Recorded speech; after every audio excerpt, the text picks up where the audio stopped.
اور والدین کے ساتھ احسان کرو، اور رشتہ داروں، یتیموں، مسکینوں، اور رشتہ دار پڑوسی اور اجنبی پڑوسی، اور پہلو کے ساتھی اور مسافر، اور تمہارے دائیں ہاتھ جن کے مالک ہوئے یعنی ڈونڈی غلام، ان کے ساتھ بھی حسن سلوک کرو، بے شک اللہ کسی خود پسند بہت فخر کرنے والے کو پسند نہیں کرتا۔ یہ حقوق ہیں، یہ فرائض ہیں، کسی کے حقوق ہیں، اپنے فرائض ہیں تو یہ ادا کرنے ہیں، فرض ادا کیجیے، حق مل جاتا ہے۔ الذین یبخلون ویأمرون الناس، وہ لوگ جو بخل کرتے ہیں اور لوگوں کو بخل کرنے کا حکم دیتے ہیں، اور اللہ نے انہیں جو کچھ اپنے فضل سے عطا کیا اسے وہ چھپاتے ہیں۔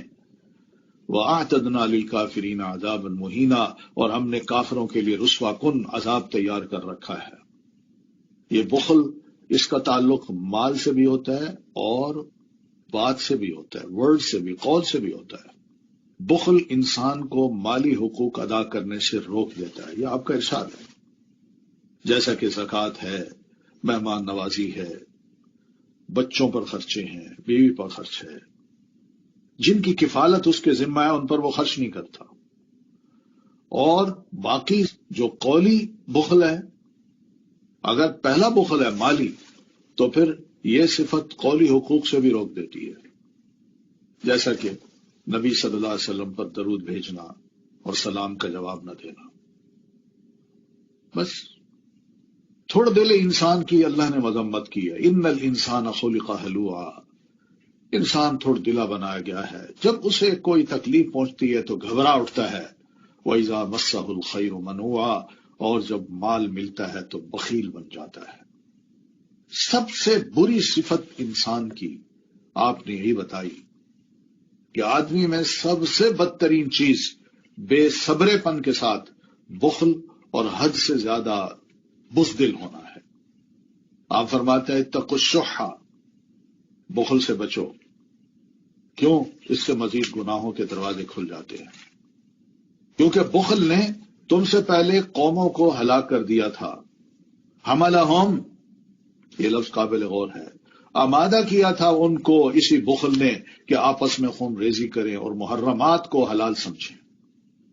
تو اس سے سب باتیں اگر دیکھیں پیارے نبی علیہ الصلوۃ والتسلیم کی باتیں، یہ انسان کو ذرا تھوڑا سا نا اس کے اندر کوالٹیز پیدا کرنی ہے، اچھی کوالٹیز۔ دین کبھی بھی ایسی تعلیم نہیں دیتا کہ جس سے انسان کی جو سوچیں ہیں، اس کے عمل ہیں، اس کا قول ہے، وہ خدا نخواستہ ایسا ہو کہ دوسرے اس سے پرے بھاگیں۔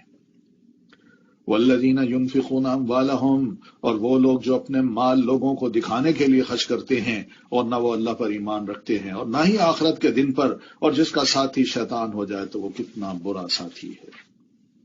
ریاکاری یہی ہوتی ہے کہ پلیٹ لگ جائے میرے نام کی، یا میں واہ واہ میری تعریف کر دی جائے کہ میں بڑا جنرس آدمی ہوں۔ اللہ کے لیے کچھ نہیں کرتا بندہ، شو آف کے لیے سب کچھ کر رہا ہے، تو یہ تو اصل میں شیطان کا ساتھی ہے۔ وَمَاذَا عَلَيْهِمْ، اللہ فرماتے ہیں ان کا کیا نقصان ہوتا اگر وہ اللہ اور آخرت کے دن پر ایمان لے آتے اور جو رزق اللہ نے دیا اس میں سے وہ خرچ کرتے کہ اللہ کے لیے میں دے رہا ہوں، اللہ کی رضا کے لیے دے رہا ہوں، تو وَكَانَ اللَّهُ بِهِمْ عَلِيمًا، اور اللہ انہیں خوب جاننے والا ہے۔ صرف نیت کو بدلنے کی بات ہے نا، ذرا تھوڑا سا ادھر کر لیجئے کہ نیکی کیجئے، دریا میں ڈال دیجئے، توقع نہ کیجئے کہ لوگ میری واہ واہ کریں گے یا میری مزید عزت کریں گے یا میرے آگے جھکیں گے۔ ان اللہ لا یظلم مثقال ذرۃ، بے شک اللہ کسی پر ذرے کے برابر بھی ظلم نہیں کرتا۔ دیکھیے بڑا آدمی ہے، پیسے دے رہا ہے، اگر وہ اس طرح بڑا بن کے لوگوں کو دکھائے گا تو غریب کتنے بیچارے پیچھے ہٹ جائیں گے، تو اس کی بڑائی اس کو بھی نقصان دے گئی، اور جو چھوٹے ہیں وہ اس سے پرے ہٹ گئے۔ تو یہ وہ ظلم ہے جو انسان کرتا ہے اپنے اوپر۔ تو اللہ فرماتا ہے میں تعلیم دے کے کسی پر ذرے کے برابر بھی ظلم نہیں کرتا، اور اگر کوئی نیکی ہو تو وہ اسے دگنا کر دے گا اور اپنے پاس سے اجر عظیم عطا کرے گا۔ فَكَيْفَ إِذَا جِئْنَا مِنْ كُلِّ أُمَّةٍ بِشَهِيدٍ، پھر کیا حال ہوگا جب ہم ہر امت میں سے ایک گواہ لائیں گے، اور ہم آپ کو اللہ کے رسول ان سب پر گواہ بنا کر لائیں گے۔ یعنی آپ کی امت جو ہے نا، ان کے سامنے ہم نے آپ کو کھڑا کرنا ہے اور پوچھنا ہے کہ کیا آپ نے ہمارا پیغام ان تک پہنچا دیا، اور ان سے بھی پوچھنا ہے کیا انہوں نے ہمارا پیغام آپ تک پہنچایا۔ تو اس آیت کو سن کے نبی علیہ السلام رو پڑے تھے کہ واقعی بہت بڑی ذمہ داری ہے تو مجھے ادا کرنی ہے. اس لیے تو رسول اللہ صلی اللہ علیہ وسلم دن رات ایک کر کے جو 23 سالوں کی دن رات کی جو محنت ہے آپ اس کا نتیجہ دیکھیے. اس لیے محنت جو ہے نا وہ ضائع نہیں جاتی. انسان اللہ کے لیے اس کے دین کی پروموشن کے لیے ذرا اچھے طریقے سے یہ محنت کر لے تو بہت سے انسان اس کے لیے گواہ بن سکتے ہیں کہ اللہ ہاں تیرا پیغام تک پہنچا دیا تھا. یومئذ یود الذین کفروا، اس روز وہ لوگ جنہوں نے کفر کیا اور رسول کی نافرمانی کی چاہیں گے کاش زمین ان پر برابر کر دی جائے اور وہ اللہ سے کوئی بات نہ چھپا سکیں گے. جب دیکھیں گے ہمارے کفر اور رسول کی نافرمانی کی وجہ سے جو اب سلوک ہونے والا ہے وہ تو یہ سمجھیں گے کہ زمین پھٹے، ہم اس میں غرق ہو جائیں اور اوپر سے زمین بند ہو جائے اور ہمارا ذکر ہی نہ ہو. وَلَا يَكْتُمُونَ اللَّهَ حَدِيثًا، مگر وہ تو اللہ سے کوئی بات بھی نہیں چھپا سکیں گے. تو رسول کی نافرمانی کرنے والوں کے لیے بڑی سخت وعیدیں ہیں. یہ بہت بڑی آیت ہے اور اس طرح قرآن مجید میں بھی اور مقامات پر بھی یہ سب باتیں اللہ تعالیٰ نے ذکر کی ہیں. قرآن مجید میں اللہ فرماتے ہیں وَمَن يَعْصِ اللَّهَ وَرَسُولَهُ فَقَدْ ضَلَّ ضَلَالًا مُبِينًا، جو اللہ اور اس کے رسول کی نافرمانی کرے یقیناً وہ گمراہ ہو گیا، واضح گمراہ ہونا. ایک اور مقام پہ فرمایا وَمَن يَعْصِ اللَّهَ وَرَسُولَهُ فَإِنَّ لَهُ نَارَ جَهَنَّمَ خَالِدِينَ فِيهَا أَبَدًا. اور بھئی رسول کو پھر سمجھا ہی نہیں آپ نے، رسول کو مانا ہی نہیں، تو پھر کیسے امتی ہیں آپ؟ رسول تو آتا ہے سکھانے کے لیے، تعلیم دینے کے لیے، میں اس کو مانوں ہی نہ سیکھوں تو میں نے پھر کیا کرنا ہے؟ اللہ رسول کی نافرمانی کرنی ہے نا، اور کیا ہونا ہے مجھ سے؟ یا ایھا الذین آمنوا لا تقربوا الصلاۃ، اے لوگوں جو ایمان لائے ہو جب تم نشے کی حالت میں ہو تو نماز کے قریب نہ جاؤ یہاں تک کہ تم جان لو جو تم کہتے ہو. یہ کوئی مسئلے ہوتے ہیں معاشرے میں، ان کو ٹھیک کرنے کے کچھ طریقے ہیں. یکدم گردن پکڑ کے سیدھا کرنا یہ شریعت کا کام نہیں ہے، بلکہ آہستہ آہستہ اصل ٹریک پہ لایا جاتا ہے. یہ شراب چھڑوانی ہے، کس طرح چھڑوائی جائے؟ پہلے کچھ اور فرما دیا، اب یہ فرما اور نماز پڑھو تو نماز میں تم نشے کی حالت میں معلوم نہیں کیا کہہ جاؤ، اور بندہ تو ویسے ہی ہوش میں نہیں ہوتا، تو نشے کی حالت میں جب وہ بک بک کرتا ہے تو اس کے اپنے قریبی عزیز ماں بہن بیٹی وہ بھی پرے اٹھ جاتے ہیں. تو اس لیے یہ سب چیزیں جو ہے نا اللہ کے حضور اگر کھڑے ہونا ہے تو کم از کم اس حالت میں کھڑے نہ ہو جب تمہیں نشہ ہو. اب وہ نشے کی جو عادت تھی کہ ہر وقت نشہ نشہ، اس حکم سے مسلمانوں میں ایک شعور یہ پیدا ہو گیا کہ وہ نماز سے پہلے اتنی دیر پہلے نشہ کرنا ہے کہ نماز کے وقت ہم ہوش میں آ جائیں. یہ اس کا مطلب تھا. اب وہ ذرا پابندی لگ گئی، ہر وقت جو منہ کو لگی ہوتی تھی وہ آہستہ آہستہ لمیٹڈ ہوتی گئی. اور حتی تعلموا ما تقولون کا ایک مطلب یہ بھی ہے کہ نمازی کو یہ پتا ہو کہ میں منہ سے جو لفظ کہہ رہا ہوں اس کا معنی کیا ہے، مفہوم کیا ہے. یہ رٹے رٹے الفاظ نہ ہو کہ رکوع میں گیا سبحان ربی العظیم، بھائی کیا مطلب ہے اس کا؟ سجدے میں گیا سبحان ربی الاعلی، التحیات للہ والصلاۃ، مطلب کیا ہے اس کا؟ حتی تعلموا ما تقولون. اگر نشئی کو کہا ہے تو اس کو بھی کہا ہے کہ مسلمان تم بھی جب نماز پڑھو تو تمہیں کم از کم پتا ہو کہ تم کیا کہہ رہے ہو. تو نماز کا ترجمہ سیکھنا یہ مسلمان پر فرض ہے. ضرور وہ جانے کہ ان دعاؤں کا یا اس قیام میں، رکوع میں، سجدے میں میں جو پڑھ رہا ہوں، تشہد میں پڑھ رہا ہوں، اس کا معنی مفہوم کیا ہے. وَلَا جُنُبًا إِلَّا عَابِرِي سَبِيلٍ، اور نہ ہی حالت جنابت میں نماز پڑھو مگر یہ کہ مسجد کے راستے سے گزرنے والے ہو. یعنی جس کا دروازہ ہی مسجد میں کھلتا ہو تو وہ بس گزر جائے، وہاں سے جا کے نہا کے واپس آئے، یہاں تک کہ غسل کر لو پھر اس کے بعد تم نماز پڑھو. اور اگر تم بیمار ہو یا سفر پر ہو یا تم میں سے کوئی ایک قضاء حاجت سے آئے یا تم نے عورتوں کو چھوا ہو یعنی صحبت کی ہو، پھر تم پانی نہ پاؤ، نہانا ہے تو پاک مٹی سے تیمم کر لو، بس اپنے چہروں اور اپنے ہاتھوں کا مسح کرو، بے شک اللہ بہت معاف کرنے والا بہت بخشنے والا ہے. یہاں پتہ چل گیا کہ تیمم شرعاً جائز ہے، اور اس کی حکمت یہ کہ مومنوں کے دلوں میں طہارت کے لازم ہونے کو جما دیا جائے اور ان کے دلوں میں نماز کی اہمیت اور اس کے مقام میں بلند کو گاڑ دیا جائے. یہ چاہا گیا ہے. تو زمین کی شفقت بھی دیکھیے. نبی صلی اللہ علیہ وسلم فرماتے ہیں تمسحوا بالارض، زمین کو چھوا کرو، فإنا بکم برہ، کیونکہ یہ تمہارے ساتھ شفقت کرنے والی ہے. تو چھونے کے مراد بہرحال یہی ہے کہ جب ہم تیمم کرتے ہیں وہ بھی ویسے بھی انسان کبھی زمین پہ بیٹھ جائے اس کو اندازہ ہوتا ہے کہ واقعی کیا خوبصورت چیز اللہ نے یہ بھی بنائی ہے.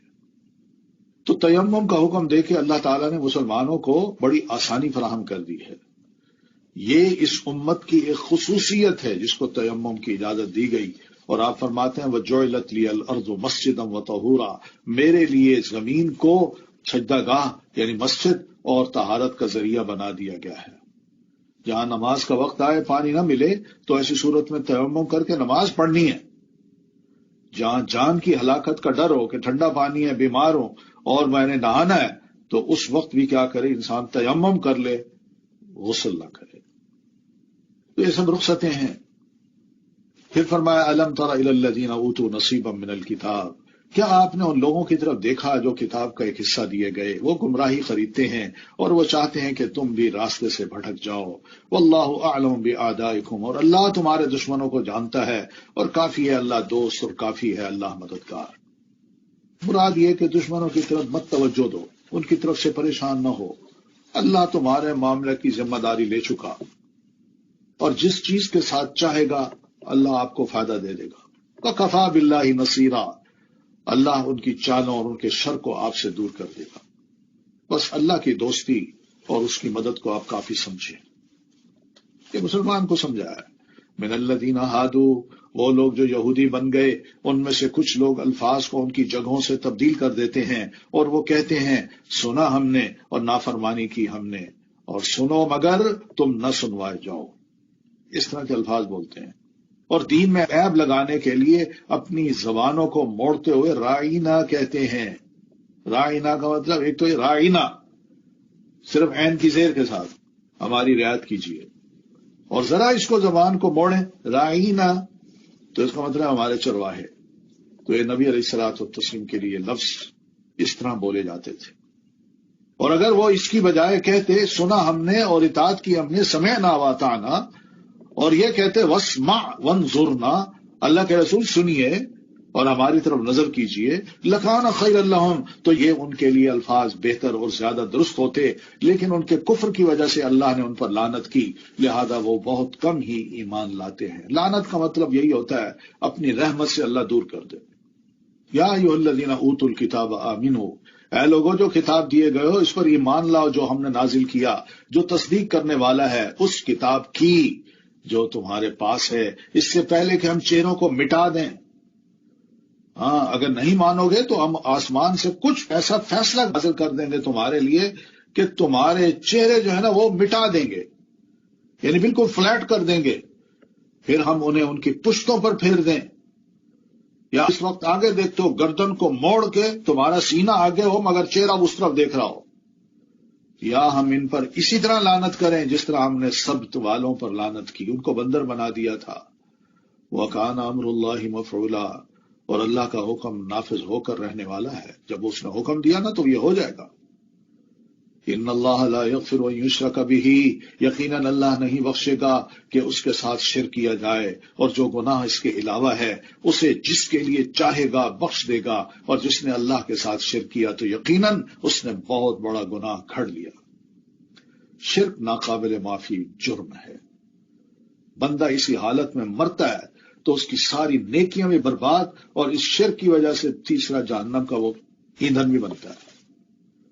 کیوں اللہ تعالیٰ اس سے ناراض ہوتا ہے؟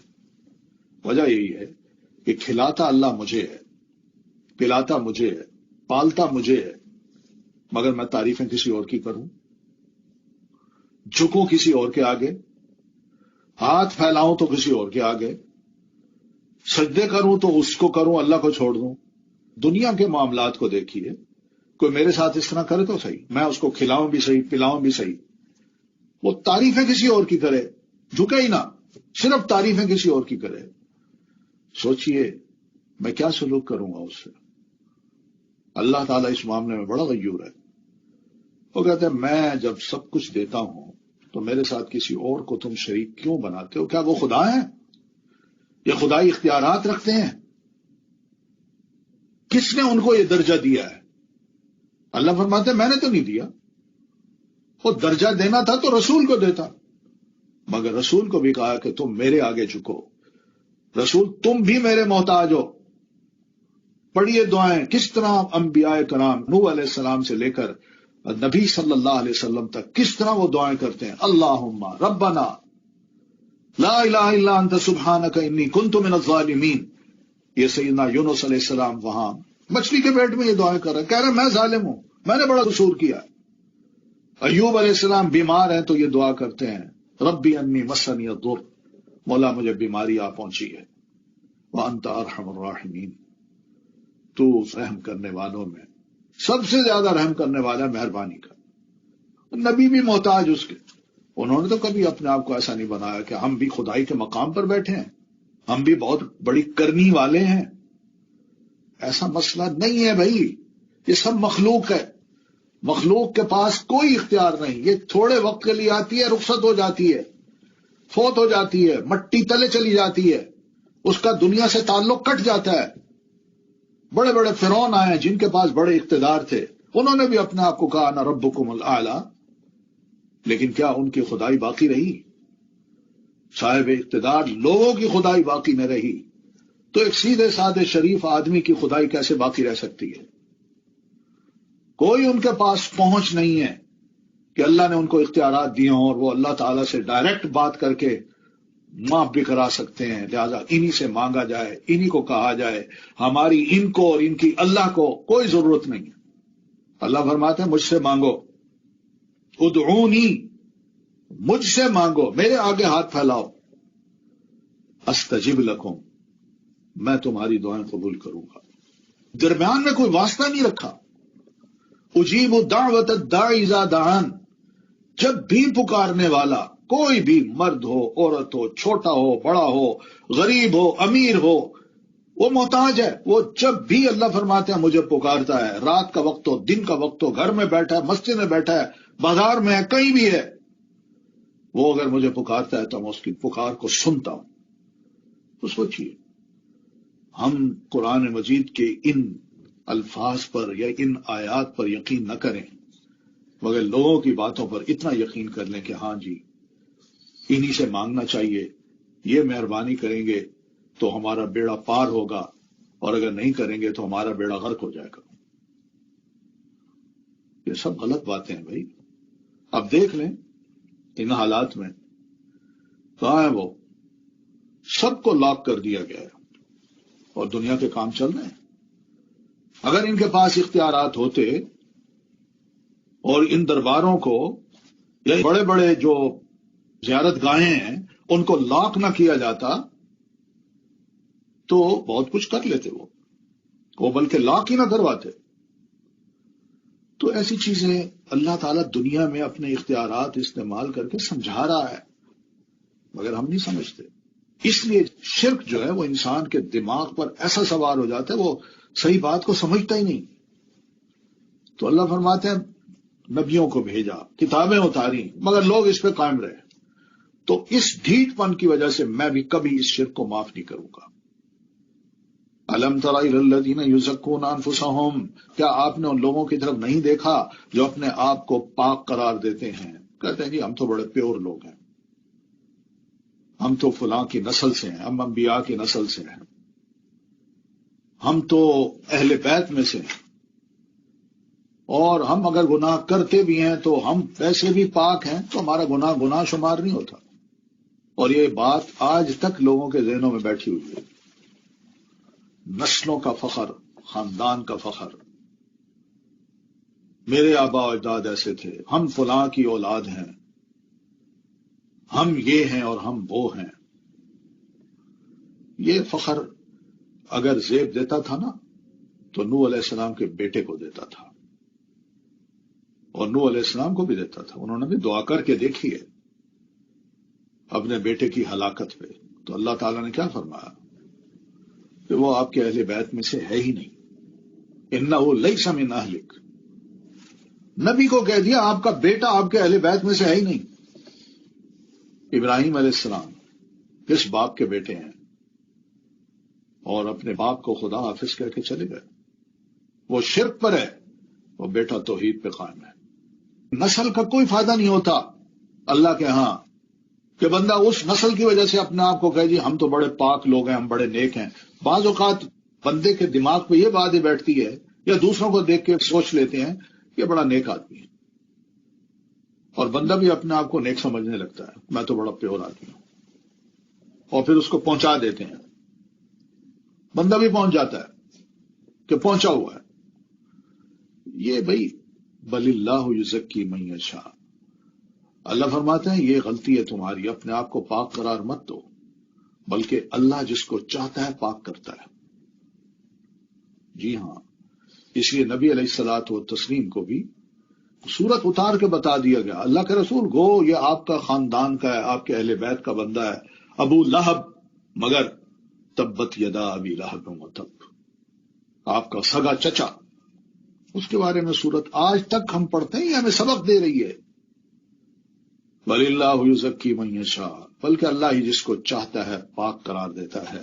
ولا یظلمون فتیلا، اور وہ کھجور کی گٹھلی کے دھاگے برابر بھی ظلم نہ کیے جائیں گے. تو بہرحال یہ آیت فلا تزکوا انفسکم اس بات کا تقاضا کرتی ہے کہ جو اپنے نفس کو اپنی زبان سے پاک قرار دیتا ہے اسے اس سے رک جانا چاہیے. اور اس بات کی بھی یہ آیت آگاہی دیتی ہے کہ پاکیزہ آدمی جسے پاک کیا گیا ہے وہ شخص ہوتا ہے جس کے اعمال اچھے ہوں، اور اللہ پاک نے اسے پاکیزہ کیا ہو. تو انسان کا خود کو پاکیزہ کہنے کا اعتبار نہیں، بلکہ اعتبار تو اس بات کا ہوگا کہ اللہ پاک نے اسے پاک کیا ہو. مومن اپنے نیک اعمال کے بارے میں ڈرتا رہتا ہے، وہ فخر نہیں کرتا، وہ ڈرتا رہتا ہے کہ نیک اعمال کرتا ہوں، پتہ نہیں کہ میرے اعمال میں سے کون سے عمل اللہ کی بارگاہ میں قبول ہوتے ہیں. مومن نیک عمل پیش کرتا ہے، ڈرتا ہے کہ اللہ ان اعمال کو رد نہ کر دے. وقلوبہم وجلہ، اور ان کے دل ڈرنے والے ہوتے ہیں کہ انہم الی ربہم راجعون، کہ وہ اپنے ان اعمال کرنے کے بعد رب کی طرف لوٹنے والے ہیں. اور کہیں ایسا نہ ہو کہ اللہ تعالیٰ وہ دل کا آئینہ میرے سامنے کر دے کہ بھائی جب تم یہ عمل کر رہے تھے تو یہ تو فلاں کے لیے کر رہے تھے، میرے لیے تو نہیں کر رہے تھے. یہ بھی بات یاد رکھیے، خود کو بہتر سمجھنے والا شخص یہ دھوکے میں ہوتا ہے. جو اپنے نفس کو ہمیشہ بہتر ہی سمجھتا ہے تو اصل میں ایسا شخص اپنے آپ کو ہلاک کر دیتا ہے. انظر کیف یفترون علی اللہ الکذب، دیکھیے وہ کس طرح اللہ پر جھوٹ گھڑتے ہیں، اور اس جھوٹ کا کھلم کھلا گناہ ہونا ہی کافی ہے. ہم تو بڑے نیک ہیں، نبی علیہ السلام کے مقابلے میں اپنے آپ کو پیش کرتے تھے، بھئی کیا تمہاری اندر نیکی ہے؟ اللہ تعالیٰ نے آگے بیان کیا ہے، آئے گا اجعلتم سقایۃ الحاج و عمارۃ المسجد الحرام، آگے آ رہا ہے. الم تر الی الذین اوتوا نصیبا من الکتاب، کیا آپ نے ان لوگوں کی طرف نہیں دیکھا جو کتاب کا ایک حصہ دیے گئے، وہ جبت یعنی جادو اور طاغوت یعنی شیطان بتوں پر ایمان لاتے ہیں، اور کفر کرنے والوں کے بارے میں کہتے ہیں کہ یہ لوگ اہل ایمان کی نسبت راستے کے اعتبار سے زیادہ ہدایت یافتہ ہیں. دیکھیے چڑ ہو تو ایسی ہو کہ ایک صحیح چیز ہے اس کو قبول نہیں کرنا، اور دوسرے جو غلط ہیں ان کو کہہ دینا تم زیادہ صحیح ہو بنسبت ان کے. جادو کون سی اچھی چیز ہے؟ طاغوت بننا یعنی جاہلیت میں لوگ مقدمات ان کے پاس لے کے جایا کرتے تھے کہ یہ آپ فیصلہ کریں. بہرحال یہ سب طاغوت ہیں. جب حبشی زبان کا لفظ ہے، اور حبشی میں شیطان کو کہتے ہیں، اور طاغوت کا لفظ حبشی زبان میں کاہن کے لیے استعمال ہوتا ہے، سود سیر کے لیے. اولئک الذین لعنہم اللہ، یہی وہ لوگ ہیں جن پر اللہ نے لعنت کی، اور جس پر اللہ لعنت کر دے تو آپ اس کے لیے ہرگز کوئی مددگار نہ پائیں گے. ام لہم نصیب من الملک، یا ان کے لیے بادشاہت میں سے کوئی حصہ ہے، تب تو یہ لوگوں کو کھجور کی گٹھلی میں سوراخ کے برابر بھی کچھ نہ دیں گے. حقیقت ہے، انسانی کمزوری ہے. تو بادشاہ ہو، ملکیت ہو اس کے پاس، تو وہ تو اور جمع کرتا ہے، وہ دیتا تھوڑی ہے. وہ تو چاہتا ہے کہ میں دنیا کا امیر ترین انسان بن جاؤں. ام یحسدون الناس، یا وہ لوگوں سے حسد کرتے ہیں اس وجہ سے جو اللہ نے انہیں اپنے فضل سے عطا کیا ہے. کوئی شک نہیں، ہم نے آل ابراہیم کو کتاب و حکمت دی، اور ہم نے انہیں بہت بڑی بادشاہت عطا کی. فمنہم، تو اب ان میں سے کوئی اس نبی پر ایمان لایا ہے اور کوئی اس سے رک گیا ہے، اور ایسے لوگوں کے لیے بھڑکتی ہوئی جہنم ہی کافی ہے۔ ان الذین کفروا بآیاتنا، بے شک وہ لوگ جنہوں نے ہماری آیات کا انکار کیا، ان قریب ہم انہیں آگ میں جلائیں گے، جب بھی ان کی کھالیں پک جائیں گی ہم انہیں دوسری کھالوں سے بدل دیں گے تاکہ وہ چکھیں عذاب کو۔ یہ دیکھیے، یعنی آگ کھال کو جب کھا لے گی تو اللہ تعالیٰ اسی جگہ اور کھال پیدا کر دے گا، اور صرف کھال کو ہی تکلیف ہوتی ہے، اندر کے فلیش کو نہیں ہوتی۔ اس کھال کا ذکر کیا ہے، یہی جلتی ہے، یہ ایندھن بن جائے، فیول بنتا ہے یہ، اور جس طرح تکلیف انسان کو ہوتی ہے وہ اسی سے ہی ہوتی ہے، جلنے سے۔ تو یہ ہے وہ سزا جو انسان دنیا میں کرتا ہے، جیسا عمل ویسی ہی سزا۔ ان اللہ، بے شک اللہ کان عزیزا حکیما، بہت زبردست خوب حکمت والا ہے۔ والذین آمنوا وعملوا الصالحات، اور وہ لوگ جو ایمان لائے اور انہوں نے نیک عمل کیے، ہم ان قریب انہیں ایسے باغات میں داخل کریں گے جن کے نیچے سے نہریں بہتی ہیں، وہ ان میں ہمیشہ ہمیشہ رہنے والے ہیں، ان کے لیے ان باغوں میں انتہائی پاکیزہ بیویاں ہیں، اور ہم انہیں گھنے سائے میں داخل کریں گے۔ بیویاں لفظ یاد رکھیے گا، ایک شرافت کی زندگی ہوگی وہاں۔ ان اللہ یأمرکم، بے شک اللہ تمہیں حکم دیتا ہے کہ تم امانتیں ان کے اہل کے سپرد کر دو۔ یہ ایک حکم ہے کہ جو اہل ہے اس کو پوزیشن دو، یہ اللہ کا حکم ہے، تب جا کر معاشرے میں صحیح کام ہوں گے۔ نہ اہل کو پوزیشن دے دی تو پھر کام خراب ہوں گے، کوئی کام صحیح نہیں ہوگا۔ گویا کہ اس چھوٹے سے حکم میں اللہ تعالیٰ نے میرٹ سسٹم کو بحال کیا ہے، اس سے آگاہ کیا ہے۔ وَإِذَا حَكَمْتُمْ بَيْنَ النَّاسِ، اور جب تم لوگوں کے درمیان فیصلہ کرو، یہ ججز کو کہا ہے، جج بن بیٹھے ہو تو تم جب فیصلہ کرو تو عدل کے ساتھ فیصلہ کرو، مت دباؤ میں آؤ، مت کسی سے غصہ کرو۔ ان اللہ نعم ما یعظکم بہ، بے شک یہ بہت ہی عمدہ نصیحت ہے جو اللہ تمہیں کر رہا ہے، بے شک اللہ خوب سننے والا خوب دیکھنے والا ہے۔ یا ایھا الذین آمنوا، اے لوگو جو ایمان لائے ہو، اطاعت کرو اللہ کی اور اطاعت کرو رسول کی، وَأُولِي الْأَمْرِ مِنْکُمْ، اور ان کی جو تم میں سے اولی الامر یعنی صاحب اختیار ہیں۔ دو علماء نے لکھے ہیں کہ صاحب اختیار ایک تو وقت کا حکمران جو نیک ہو، اور دوسرا وہ جو وقت کا ایک بہت بڑا عالم ہے یا علماء ہیں ان کی۔ اس میں بس اتنی بات یہ کیجیے، آیت کو دیکھیے، اس پہ ذرا غور کیجیے گا۔ اطیعوا کا لفظ جو ہے نا، یہ اللہ کے ساتھ لگا ہے اور رسول کے ساتھ لگا ہے، لیکن اولی الامر کے ساتھ نہیں لگا۔ اس کا مطلب یہ ہے کہ اللہ اور اس کے رسول کی اطاعت غیر مشروط ہے، اور اولی الامر کی اطاعت اس وقت کی جائے گی جب وہ اللہ اور اس کے رسول کے کہے کے مطابق کہیں گے، تب جا کے ان کی اطاعت کی جائے گی، ورنہ نہیں کی جائے گی۔ اس لیے فرمایا فَإِن تَنَازَعْتُمْ فِي شَيْءٍ، پھر اگر تمہارے مابین کسی چیز میں اختلاف ہو جائے تو اسے اللہ اور اس کے رسول کی طرف پھیر دو۔ یعنی حکمران سے، کسی عالم سے بھی اگر اختلاف ہوتا ہے تو اس اختلاف کا حل کیا ہے کہ اللہ اور اس کے رسول کی طرف پھیر دیجیے، کہ اللہ رسول نے کیا بتایا آپ یہ بتائیں، بس آپ اپنی بات چھوڑیں۔